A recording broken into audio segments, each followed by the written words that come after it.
नमस्कार, मैं हूं आपके साथ श्रेयांशी सिंघानिया। अभी मैं उपस्थित हूं लक्ष्मी नगर में, जहां पे आप हमारे साथ देख सकते हैं कि मेरे पास एक पंपलेट है और इसमें लिखा हुआ है यमुना की अपील। जो कई वर्षों से यमुना माता जो दिल्ली में है बहुत ज्यादा बर्बाद हो चुकी हैं।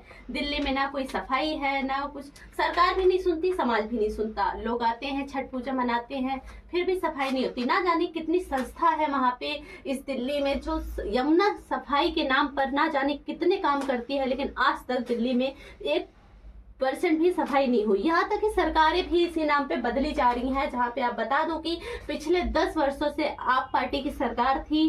कारण कहीं ना कहीं ये भी बनता है कि जो केजरीवाल हारे हैं उसमें यही कारण है कि यमुना माता की वो कसम खाते हैं कि इस साल सफाई हो जाएगी, उस साल हो जाएगी, लेकिन नहीं हुआ। वहीं पे हमारे साथ है बाबा हरिदास जी, जिनको हम अपने चैनल में सबसे पहले आपका स्वागत करती हूँ कि आप पिछले ना जाने कितने वर्षों से यमुना माता की सफाई कर रहे हैं। तो महाराज जी, हम जानना चाहते हैं कि आप क्या उम्मीद लगा रहे थे कि पिछले 10 वर्षों से जो सरकार थी वो तो सफाई नहीं की, लेकिन आने वाले टाइम पे अब भाजपा की सरकार आई है जो यमुना पे, दिल्ली की सड़कों पे, दिल्ली के साफ पानी पे, इन्हीं मुद्दों पे आई है। लेकिन उसपे मेन क्या आता है, यमुना जी का जो आपका संकल्प है। यहाँ पे आपने झाग की फोटो लगा रखी है और यहाँ पे भी यमुना जी की लगा रखी है जो पूरा कूड़े से भर चुकी है। ठीक है, ना जानिए ये जो दिल्ली में, हाँ आपको ये भी दिखा दे कि दिल्ली में बहुत सारी ऐसी फैक्ट्रियां भी हैं जिसके गंदा पानी भी इसी यमुना माता में आती है। तो महाराज जी, क्या उम्मीद लगाते हैं आप आने वाले सरकार से?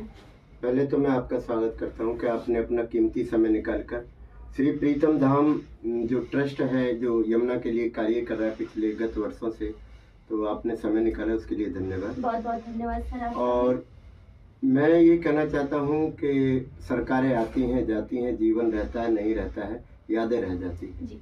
तो हमारे दिल्ली में हम रह रहे हैं तो हम दिल्ली की बात ही करेंगे।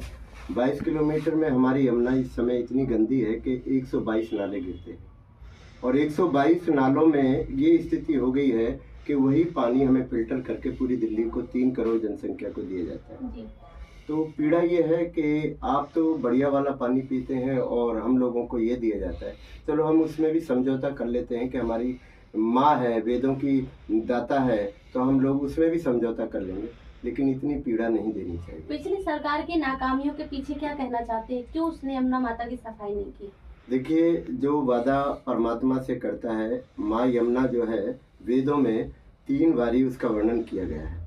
माँ यमुना कोई छोटी मोटी माँ नहीं है और जो माँ से संकल्प करता है, माँ का पैसा खाता है, माँ के दोहन करता है, तो उसका परिणाम वही होता है जो आने वाली सरकारों में आपने देखा।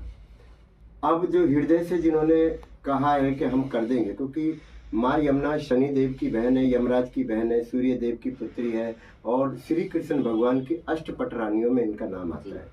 तो ऐसी देवी का अपमान अगर होगा तो कौन सहन कर पाएगा? जिन्होंने झूठे वादे किए, जो भी किया है, मन से संकल्प नहीं किया है, वो तो सामने देख रहे रिजल्ट, और इससे भी ज़्यादा स्थिति खराब होगी। अब हमारे प्रधानमंत्री जी, जो देश के प्रधानमंत्री, देश के राजा हैं, उनसे ये उम्मीद जागी कि उन्होंने हृदय से, शायद हो सकता है कि उन्होंने संकल्प किया हो। और मैंने यमुना में प्रतिदिन खड़ा होता हूँ, प्रतिदिन मेरी एक्स पे वीडियो जाती है, मैं यही वहाँ पर भी यही बोला हूँ मैं कि जो मन क्रम वचन से माँ यमुना की संकल्प लेगा वही जीत कर आएगा। तो हमारे नरेंद्र मोदी जी ने, हमारे जो देश के राजा हैं, उन्होंने कहा है कि हम साफ करेंगे 3 साल के अंदर। तो मैं प्रार्थना करूँगा कि वो अपने वचन पर संकल्पित रहें और उसको पूरा करें, क्योंकि दिल्ली की हालत जल से और प्रदूषण से बहुत ज्यादा। आपको मैं बता दूं कि दिल्ली में जिस दिन 5 फरवरी को चुनाव था, तो 5 फरवरी को नरेंद्र मोदी कहाँ पे थे? माँ गंगा का स्नान करने महाकुंभ गए थे। तो वहां से उन्होंने ये संकल्प लेते हुए यहाँ जब दिल्ली में 8 फरवरी को चुनाव जीत के आए, सबसे पहले उन्होंने यमुना मैया का जयकारा लगाया और सबको ये यकीन दिलाया कि यमुना माता साफ होंगी। तो आप उनसे उम्मीद ये रखते हैं कि अब साफ हो जाएंगी? मैं, देखिए, नरेंद्र मोदी जी से हमें एक तो साधु संतों का मान सम्मान बढ़ा पूरे देश के अंदर जी। और हम उनका बहुत मान सम्मान करते हैं और प्रतिदिन अपने देश के लिए, अपने देश के राजा के लिए गायत्री यज्ञ करते हैं। प्रीतम धाम 14 नंबर ठोकर पर प्रतिदिन सुबह की 6 बजे की बेला से लेकर 9 बजे तक, क्योंकि देश का राजा सही रहेगा तो हम समझते हैं कि प्रजा अपना आप ही सही रहेगी। प्रीतम धाम जो है ये चैरिटेबल ट्रस्ट है, तो सुबह 5 कितने बजे से यमुना माता 6 बजे से सुबह 6 बजे से 9 9 बजे आप तक गंगा हम यमुना माता की शरण में रहते हैं, यमुना के सानिध्य में रहते हैं, जी। यमुना के पास रहते हैं। और मेरे से ज्यादा पीड़ा कोई नहीं जानता, क्योंकि जितनी बदबू वहां पर मारती है जब यज्ञ करते हैं, तो शायद जब वो इतनी पीड़ा सहन कर रही है तो हमको कितनी पीड़ा होती होगी।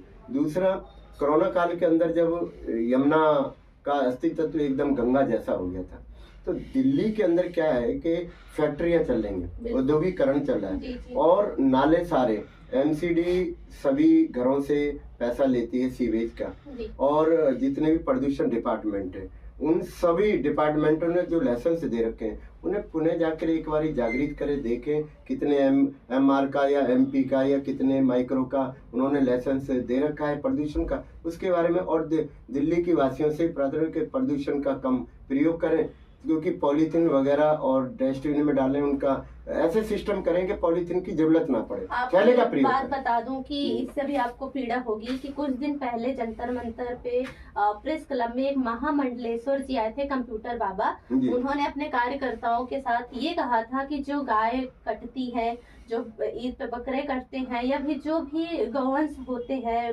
भैंस वगैरह कटती हैं, उनकी जो भी ब्लड है उसी नाले में, उसी में जाता है। तो यमुना माता को तो आपको इससे भी दुख होता होगा। जितने भी बूचड़ खाने हैं, जितनी भी फैक्ट्रियां हैं, जितनी भी जीन्स की फैक्ट्रियां हैं, बड़े बड़े हॉस्पिटल हैं, उनका गंध सारा यमुना के अंदर जाता है।